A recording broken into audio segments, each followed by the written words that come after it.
Well, President Biden says 78,000 public service workers like firefighters, teachers, and nurses will have their student debt forgiven. That's nearly $6 billion in federal student loans canceled in this round.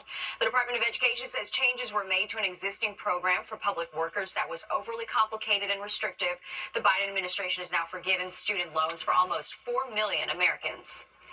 President Biden has felt very strongly about wanting to relieve the burden of this debt. The White House also says some of those eligible public workers will start to get emails next week, and the president hopes to find even more ways to cancel more student debt. Well, the U.S. filing a sweeping antitrust lawsuit against Apple. That's right. It accuses the tech giant of illegally monopolizing the smartphone market. Fox 5's Chris Welch has more. Apple has maintained monopoly power in the smartphone market, not simply by staying ahead of the competition on the merits, but by violating federal antitrust law.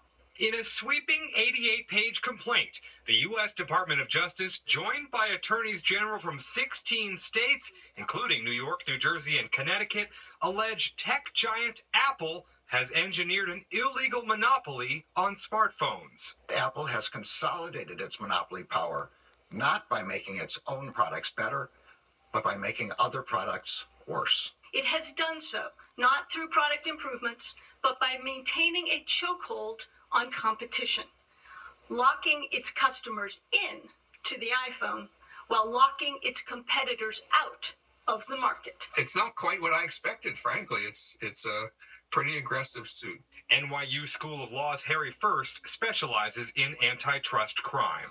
Broadly speaking, it's going after the ecosystem that Apple has put together. The government alleges Apple diminished the functionality of non-Apple smartwatches, limited access to contactless payment for third-party digital wallets, and refused to allow its iMessage app to exchange encrypted messaging with competing platforms. This is, of course, not the first time the feds have taken on a corporate giant, having succeeded in cases against AT&T and perhaps most notably, Microsoft. The Department of Justice has an enduring legacy of taking on the biggest and toughest monopolies in history.